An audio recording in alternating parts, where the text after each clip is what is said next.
Hi everyone, please don't mind my hair. It is looking a little weird today because I'm growing out my fringe. I'm in that really awkward phase of like it looking strange because at the moment it is a little bit long and I'm just over it. Anyway, that's besides this whole video. Today I am going to show you two palettes that I have recently pressed. I was very much inspired by Mariam to press my loose eyeshadows.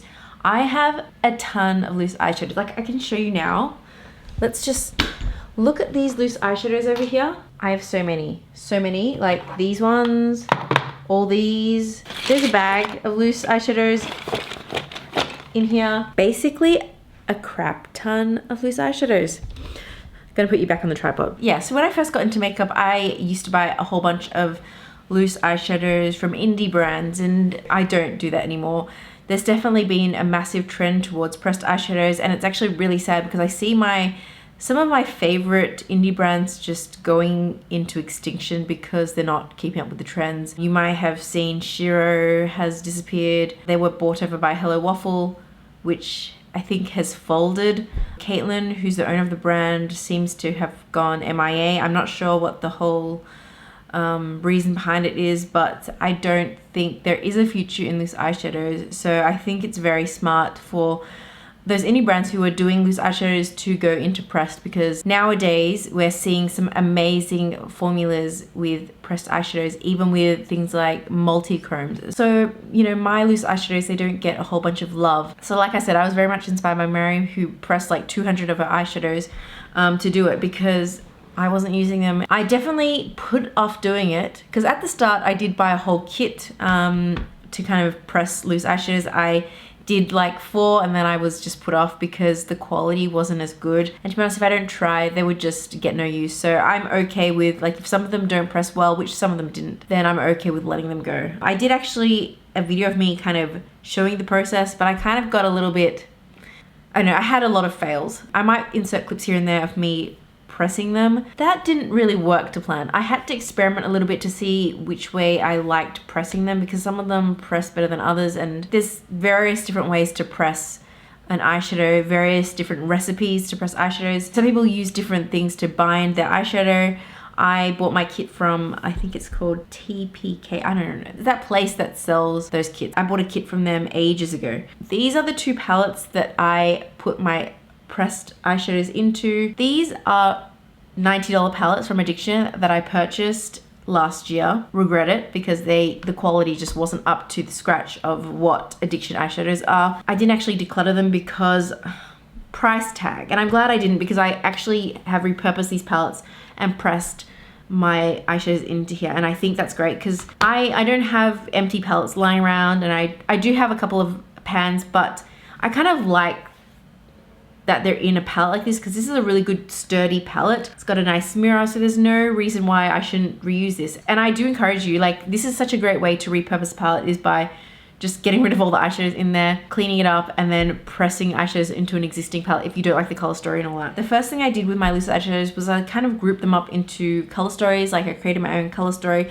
because there are 9 pans in here. I wanted to create a color story that looked somewhat cohesive, as if I was creating my own palette with shadows that I already have. And then the second step was pretty much to experiment with formula, like how much alcohol do I want to use, how much binder do I want to use. And for the most part, what I found really worked was adding 1 drop of binder, 1 drop of the preservative, and then as much alcohol as I needed to get that liquidy consistency. So obviously the more liquidy your eyeshadow becomes, the longer it is to set. So there kind of is that sweet spot of liquid enough to kind of allow the pan to settle in and make sure that it's able to smooth out so that when you press it, it looks flat. I do have a circle presser and a square, but these aren't standard sizes. So because of that, I did find it easier to just add more alcohol so they could actually properly settle into the pan. If you are going to do this, experiment a couple of times to figure out what works for you. Everyone has a different way because they have different ingredients and everything. So that's what I found worked really well. Let's do a reveal. So this is the first one I pressed, and I did have some issues, and this is what it looks like. I tried to do a color story, but then it kind of went out the window when some of them failed and I had to, you know, replace some of them. I've actually written the names of what they are on the back so I remember what they are, because I wouldn't remember. It does look really messy. It's not By no means am I professional at doing this kind of thing, so it definitely looks very DIY, but I'm not too upset with the result. This one definitely did turn out better, but anyway, I'll give you a bit of a swatch of what these are. So the first one is Hello Waffle Sweet Express. These are all metallic shades.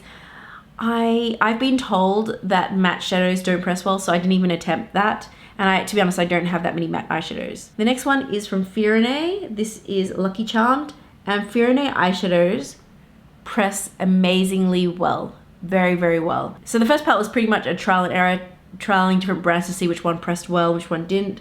Third one is Wicked Faeries. And these all pressed, like I said, really well. They're beautiful, gorgeous, stunning. I feel like they do lose a little bit of their specialness, but they still look pretty amazing. And like I said, I'll get more use out of it in a press format. The next one is Eccentric Cosmetics. This is an Aussie brand. I think they're based in Melbourne actually. Chocolate Marshmallows. We have Fyrinnae Sacred. This is a beautiful shade. I'm really into these kind of smoky taupes. Then we have Concrete Minerals Bitches Brew. Yeah, it's okay. It doesn't swatch the best, but I did use some of these eyeshadows in a look and they turned out fine. The last row is all Fyrinnae. This is Immortality, The Alchemist, and Digital Faerie. Oh, look at that.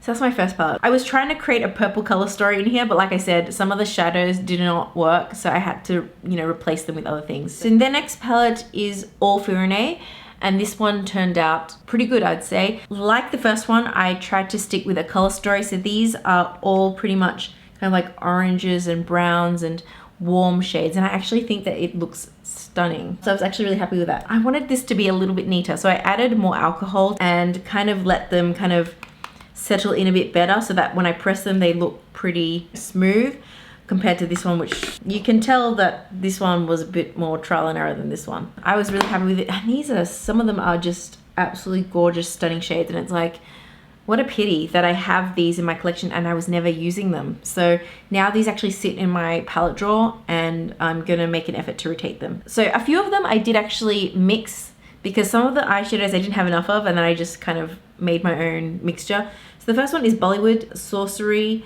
plus Moonchild. Oh, this one has a ton of fallout. Definitely feels more like a matte. Second one is Rapunzel Had Extensions. These are super flaky. This one is Kurimasu and Crimson Ghost. This one is Orangutan plus It Beautifies. This one is Fire Interlude. We've got Tea and Candy Canes. This one is absolutely beautiful. Beautiful, beautiful shade. Bonfire Spirits. Stunning. What is this? I can't even read my handwriting. Bawdy Librarian plus Lady Glams and Steampunk and Sake and Sashimi. So those are all the shades in my custom made Fyrinnae pressed palette. I think the color story is quite pretty. They are all metallic, although this one definitely is looking more of a matte, like a cream, like a bone colored matte. Very, very powdery. These two, when I swatched them, were super powdery, so I'm not sure why that is. Like I said, I've still got a lot to work with. I do have 4 other addiction eyeshadows that I eventually want to repurpose as well. So I will eventually slowly press them all because I do want to. I think some of them I might keep as loose. Like some of the really beautiful ones that I just don't want to destroy, I will kind of keep as loose, but the majority I do want to press. And I was really happy with that. So to conclude, I'm actually really happy with the result of these. I think I did not too bad a job for an amateur presser of eyeshadows. And yeah, I would encourage you, if you do have palettes that you just don't enjoy and you are thinking about decluttering them and you've got loose eyeshadows that you want to press, repurpose your palettes. Why not? Especially because like this is a perfectly beautiful palette and it can't be recycled. It's just going to go to landfill. So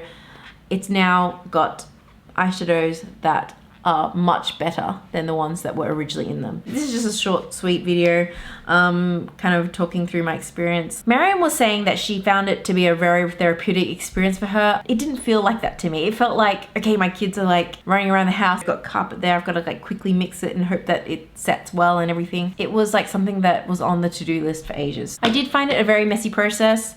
I laid down a whole bunch of newspapers because I have a white desk and my white desk has been stained by eyeshadows. Do find a spot that you're either happy to get messy or use newspaper, because otherwise you are going to create a lot of mess, which I did. Anyway, like I said, this is just a short, sweet video kind of letting you know my process a little and showing you the results of that. And I hope you guys enjoyed this. I'm actually really proud of myself for finally getting my act together and pressing all these shadows that have just been sitting over there being ignored. And like I said, I hope to get a lot more use out of them now that they're actually sitting in my palette drawer, especially now that I'm doing my Shop My Stash series on my Instagram. I'm doing 365 days of lipsticks, and I'm rotating my eyeshadow palettes as well.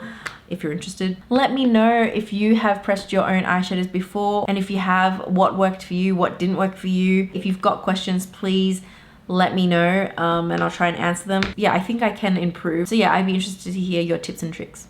Anyway, thanks so much for watching, and I'll see you in the next one.